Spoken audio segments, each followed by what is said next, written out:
바른미래당의 새로운 당대표에 손학규 후보가 선출됐습니다. 또 한 명의 올드보이의 귀환을 알리게 됐는데요. 경륜을 앞세운 올드보이 전성시대의 대화의 타협의 성취가 만들어질지 주목되고 있습니다. 네, 국회는 오늘부터 9월 정기국회에 돌입합니다. 민생입법을 시작으로 인사청문회, 예산안까지 여야 간 입장차가 큰 난제들이 산적해 있어서 치열한 기싸움이 예상됩니다. 김창룡 인제대 교수, 김우석 미래전략개발연구소 부소장과 함께 정치권 이슈들 살펴보겠습니다. 어서 오세요. 네, 안녕하십니까. 네, 안녕하세요. 어서 오십시오. 네. 손학규 전 상임 고문이 이제 바른미래당 새 대표가 됐습니다. 네. 글쎄요, 국민들로부터 많은 조명을 받지 못했다. 바른미래당 전대가 이런 이야기가 나왔었는데 결국에는 이제 뚜껑을 까봤더니 손학규 대표가 많은 분들이 이제 예상을 했다 이러는데 달라질 건 없었던 것 같습니다. 그렇죠. 이미 어떻게 보면 야당 그 야당에서 5에서 7%의 지지율을 받는 야당의 전당대회가 국민들의 눈길을 끌 수가 없었고요. 또 새로운 인물이나 또 뭔가 큰 이슈가 걸려 있던 것도 아니기 때문에 어떻게 보면 국민의 무관심 속에서 사실은 그들만의 리그 속에서 당대표로 뽑았는데 예상된 결과였다. 저는 그런 다 전문가들이 분석을 하지만 그 내용을 보면 27%를 얻어서 당대표가 됐다는 것은 여전히 이 유승민계와 안철수계가 대립하고 있고 거기에서 살짝 수적 우위를 가졌던 이 안철수계에서 당대표가 나왔다 이렇게 보는데 저는 어떻게 보면 손학규 대표는 큰 정당의 당대표도 지냈고 또 정계도 한번 은퇴했다가 다시 돌아온 사람이라서 이번에 국민들에게 뭔가 화합, 통합 국민이 기대하는 그런 정치를 보여줄 큰 소임을 맡았다. 이렇게 보고 있는데요. 문제는 이 반쪽 대표도 아니고 4분의 1쪽 대표가 되다 보니까 앞으로 흠노가 예상된다는 것이죠. 그리고 또 이렇게밖에 지지를 얻지 못한 것은 저는 한 2가지 이유가 있다고 생각하는데요. 예. 이 보궐선거, 국회의원 선거 나오느냐 마느냐 해서 상당한 그 이미지 손상이 있었을 뿐만 아니라 이번에 또 독일로 간다던 안철수 전 대표가 사실은 안심이라고 해서 손학규 대표를 밀었다. 이런 논란에 휩싸여서 이 정도 당선된 것도 어떻게 보면 상당한 성공이라고 봐야 될지 앞으로 이게 또 논란이 될 가능성이 저는 조금은 힘들게 당선이 된 것 그렇죠. 같다 이런 말씀이신 것 같고 글쎄요 앞선 다른 정당의 전대에서도 이 세대 교체의 바람이 불었었는데 결국 이걸 잠재우고 경륜 있는 이제 예전의 정치 주달에 다시 이제 부상을 하지 않았습니까? 이번에 손학규 대표도 그런 꼴인데 안정적인 리더십을 원했다 이렇게 해석을 하면 되는 겁니까? 어떻습니까, 선생님? 그렇게 볼 수도 있겠죠. 그러나 문제는 오너십이 아니라는 거죠.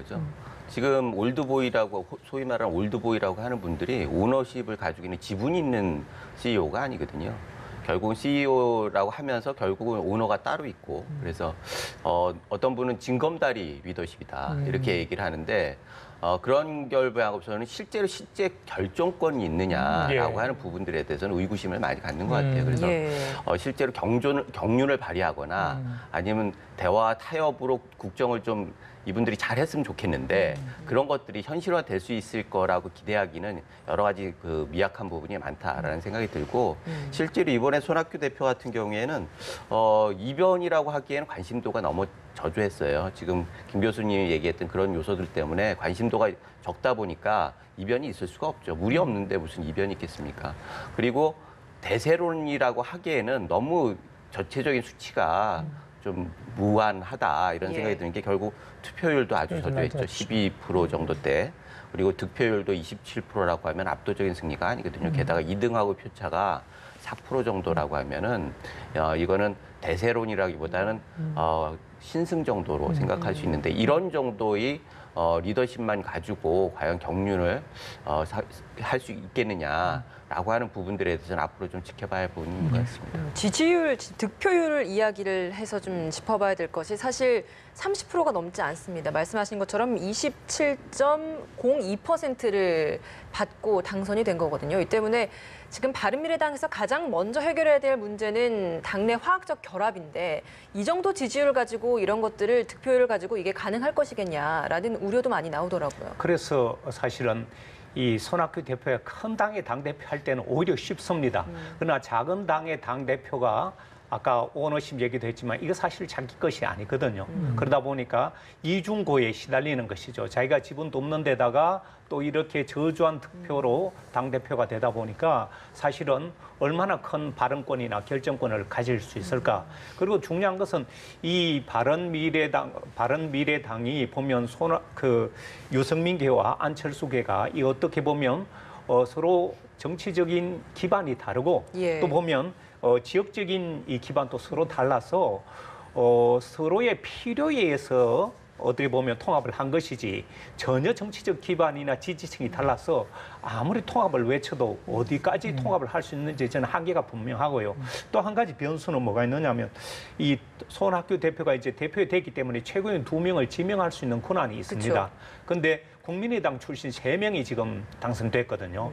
그래서 여기에다가 바른정당 출신 3명이 예, 최고위원회 당선됐죠. 예. 그렇죠. 예. 근데 이 2명을 누구로 지명을 하느냐에 따라서 그 결과가 또 다른 논란거리가 되느냐 아니면 리더십이 어떻게 보면 시험대에 올라가는 것이 최고위원 지명권 행사를 어떻게 하는 것이냐. 예. 저는 여기가 또 하나의 변수라고 생각합니다. 그래요. 하태경, 이준석, 권은희, 바른정당 출신 3명이 이제 지도부 입성을 했고 지명주 최고위원 말씀하신 것처럼 또 정책위의장, 사무총장 뭐 인선을 좀 보면 그래도 조금 뭐랄까 당의 단합이랄지 통합을 위해서 좀 애쓰는 모습을 좀 지켜볼 수 있겠네요. 어떻게 보십니까 그 부분은? 뭐 약간 그 균형이 안 맞는다고 하는데 4대3이면 균형이 맞는 겁니다. 지금 상황에서. 그래서 지명직 두 명 얘기를 하셨는데 네. 사실은 이 2명을 한쪽에 몰아주면은 리더십이 서기가 굉장히 힘들어요. 손학규 대표 입장에서는 이 두 자리를 어떻게 배분하느냐에 따라서 본인의 리더십을 세울 수 있느냐 아니면은 그야말로 오너십에 특정한 오너십에 얹혀가는 전략을 할 것이냐 예. 이런 게 갈릴 것 같은데 결국은 지금은 손학규 대표라고 하는 분이 일정 정도 올드보이로서 해야 할 부분이 있습니다. 예. 아까 말씀드렸듯이 징검다리라고 하면 징검다리는 거기 건너갈 수 있는 튼튼한 자리를 잡아야 하거든요. 그렇게 봤을 때는 뭐 어떤 쪽에 치우치기보다는 본인이 명확하게 비전을 제시하고 당의 길을 제시하고 이렇게 함으로써 끌고 가야지 통합이 가능한 거고 예. 그러기 위해서 어제 취임하면서 일성이 개헌 문제를 얘기를 했어요. 그러면 지금 같은 경우에는 과거에는 안철수 대표나 뭐 그 전의 부분은 제3의 선택에 대해서 강조를 했는데 지금은 이미 제3의 선택은 일정 정도 자리를 잡았습니다. 문제는 이 제3의 선택이 국민한테 어떤 유용이 있느냐를 보여줘야 하는 거예요. 그렇다고 하면은 지금 뭐 선거구제 얘기하기보다는 역시 국민한테 관련이 있는 개헌 문제를 정면으로 얘기를 해야지 이 개헌 이슈를 통해서 결국은 국민들한테 존재 이유도 알리고 이걸 계기로 해서 당내 통합도 가능한 거 아닌가. 너무 내부가 이질적인데 이거를 억지로 맞추려고 하면 불가능합니다. 예. 그래서 공통의 목표로 달려가는 어떻게 보면 동지적인 관계 예. 이런 것들을 구축하는 게 손학규 대표의 굉장히 중요한 과제라고 안철수 전 공동대표가 이제 지난 31일 날 8월 31일 날 독일로 갔고요. 네. 유승민 전 공동대표는 이번에 전대에서 뭐 거리두는 모양새 어제 전대도 참석을 하지 않았지 않습니까? 손학규 전 대표가 이제 이번에 3번째 당대표지 않습니까? 네. 그러니까 자기만의 색깔, 그러니까 두 말씀하신 오너들의 어떤 그런 영향을 완전히 배제한 채 자기만의 색채를 가지고 바른미래당을 꾸려갈 수 있을지 그분도 좀 관전 포인트 같은데 가능하리라고 보십니까? 사실 저녁에 있는 삶 어제 그 연설에서 다시 한번 확인한 게 저녁에 있는 삶 같은 굉장히 파워풀한 이슈를 제기한 분이 손학규 대표예요. 굉장히 이상주의자죠. 현실적으로는 굉장히 한계가 많은데 이상 부분에 있어서는 기자들이 가장 훌륭한 정치인으로 얘기를 할 정도로 굉장히 이상에 충실하고 자기 브랜드를 가지고 있는 정책이 명확하고 예. 이런 부분들로 봤을 때는 격시 자기가 잘하는 부분들에 대해서 승부를 걸어야 한다. 이게 세력으로 움직이시가면 자기의 플레이가 아니거든요. 그런 면에서 지금 손학규가 이 시대에 제3당에 왜 필요한가 예. 그 존재 이유를 명확하게 하고 이 이슈를 중심으로 해가지고 계속 끌고 나간다면 어떻게 보면은 가능성이 좀 낮긴 하지만 충분히 조금 있긴 하다라고 예. 하는 취지에서 자기가 잘하는 예, 예. 그에 집중하는 게 좋겠다는 생각이 드네요. 이슈를 중심으로 당을 이끌어간다면 조금은 성과를 낼 수 있지 않을까라는 이야기를 좀 해주셨는데 사실 손 대표 당선을 바라보는 다른 당의 시각들도 좀 궁금합니다. 먼저 여당인 민주당은 손 대표의 이런 당선을 좀 어떻게 바라보고 있을까요? 환영하죠.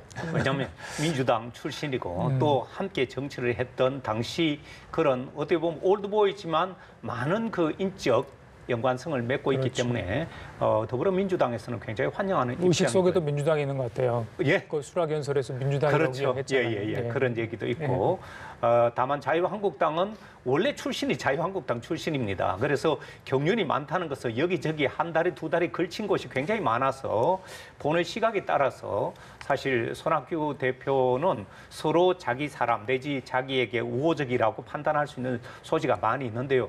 문제는 우리나라는 실질적인 양당제 속에서 소수 정당의 대표가 갖는 한계가 너무나 뚜렷해서 뛰어난 어떻게 보면 정치인인 손학규라는 그런 판단이 있고 또 기자들 사이에서도 정치계의 젠틀맨이라고 상당히 어떻게 보면 화합과 이런 부분에 있어서 많은 그 호평을 받고 있는 분이지만 소수 정당의 한계를 뛰어넘기 위한 어떤 이슈를 끌고 또 보여줄 수 있느냐 이런 부분에 있어서는 상당히 각 당에서는 호의적인 평가를 내지만 또 한계가 분명하다는 이런 시각을 나타내고 있는데요.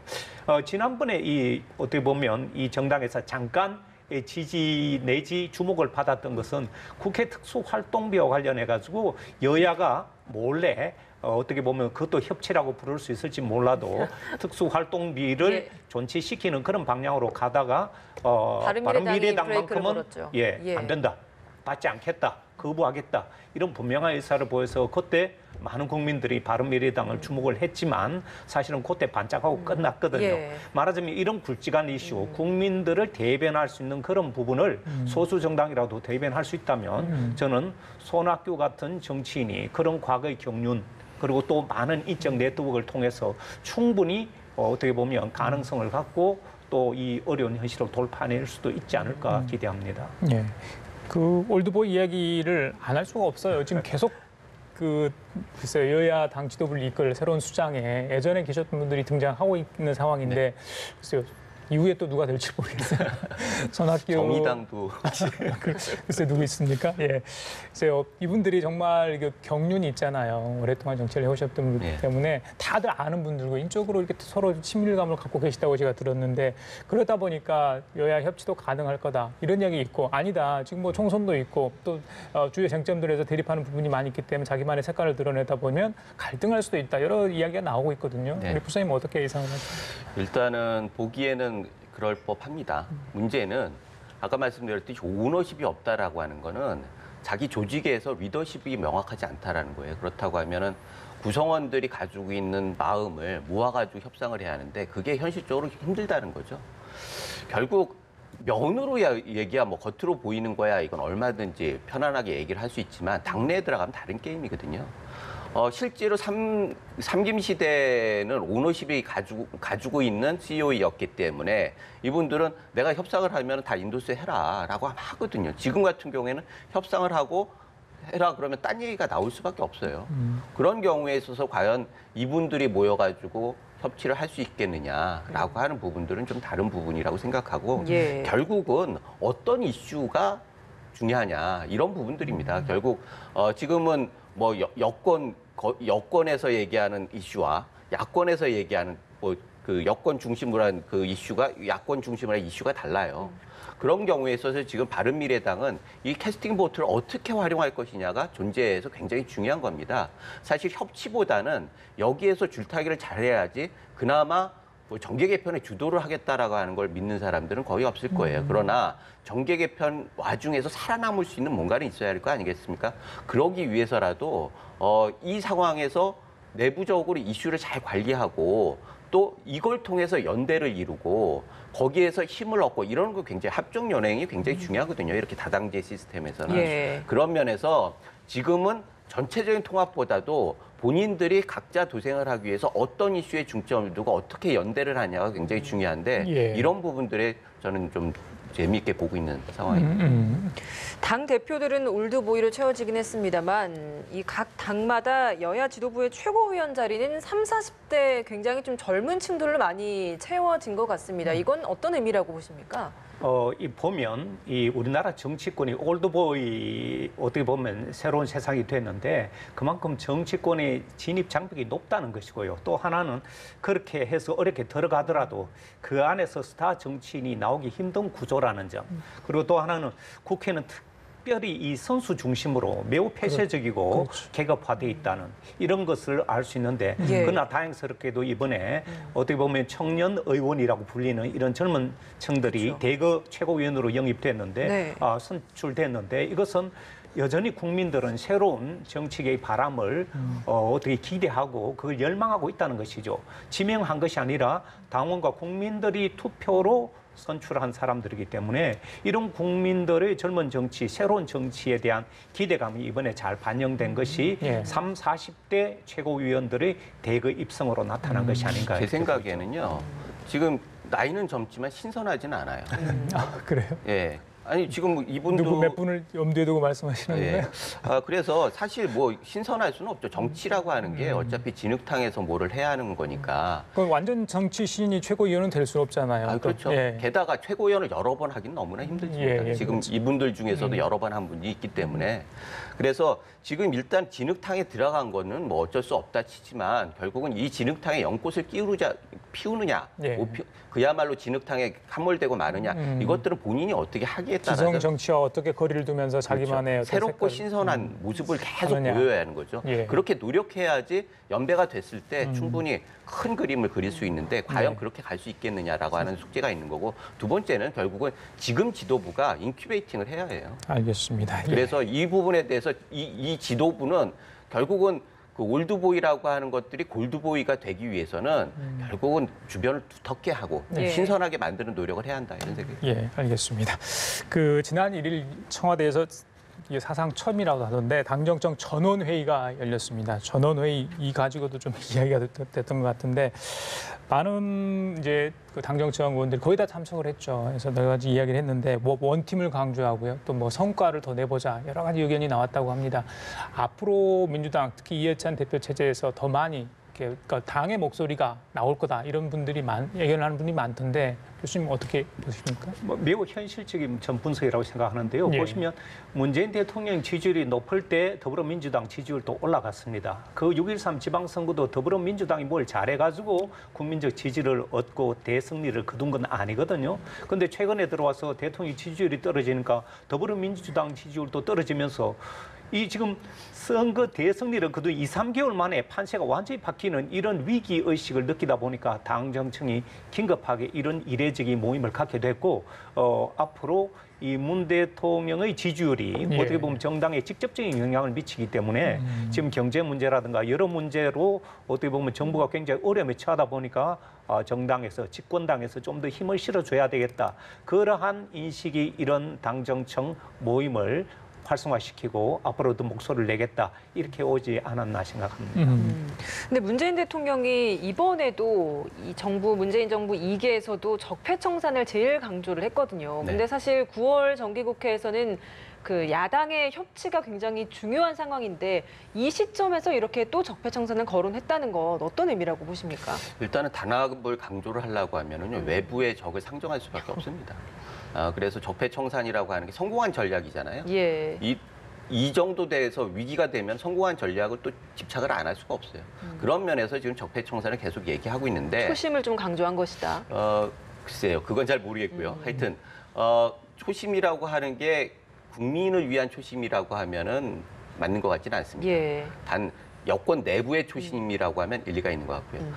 단 이 적폐청산이라고 하는 게 내부에서 하는 건 상관이 없어요. 문제는 이게 협치 국면, 이제는 문희상 그 의장이 말씀하셨듯이 청와대 계절은 끝나고 이제 국회 계절로 가야 하는 거고 국민들도 그걸 바라고 있단 말이죠. 그래서 국민들의 협치 요구가 계속 높아지고 있는 거고 민생개혁이나 이런 부분들에 대해서도 국회에서 좀 뭐를 해라라고 얘기하려고 하는데 국회에서 뭐를 하려고 하면 협치는 필수입니다. 그런데 적폐청산을 계속 얘기하다 보면은 협치는 물 건너가 버리고 말아요. 그러면은 정권에서 그야말로 이게 경제를 살리고 어려운 사람을 도와주겠다라고 하는 부분들이 실질적으로 제도화되지 못하고 정책적으로 서포트가 안 되기 때문에 예. 계속 좌절하고 그러면 다시 지지율이 계속 떨어지게 돼 있거든요. 그렇다고 원팀이라고 하는 게 무슨 의미가 있겠습니까? 그런 면에서 내부에서 하는 얘기는 뭐 좀 거시기하지만 일단 그렇고 외부에서 왼쪽 깜빡이 키더라도 오른쪽으로 계속 갔으면 좋겠어요. 그거를 실용주의라고 하고 흥묘백묘론이라고 하는데 과연 경제정책이나 이런 정책적인 면에서 이념으로 계속 나가는 게 국민들한테 도움이 되느냐 아니면 진짜 실사구시를 해가지고 좀 예. 황골 탈퇴하는 모습을 보이느냐 이게 실제로 심기일전이라고 하는 것들에 맞는 거 아닌가라고 하는 생각이 그런 드네요. 측면도 분명히 있지만 사실은 이 문재인 정부는 촛불혁명으로 태어난 정부라서 어떻게 보면 그 정체성을 다시 한번 확인한 것뿐이고요.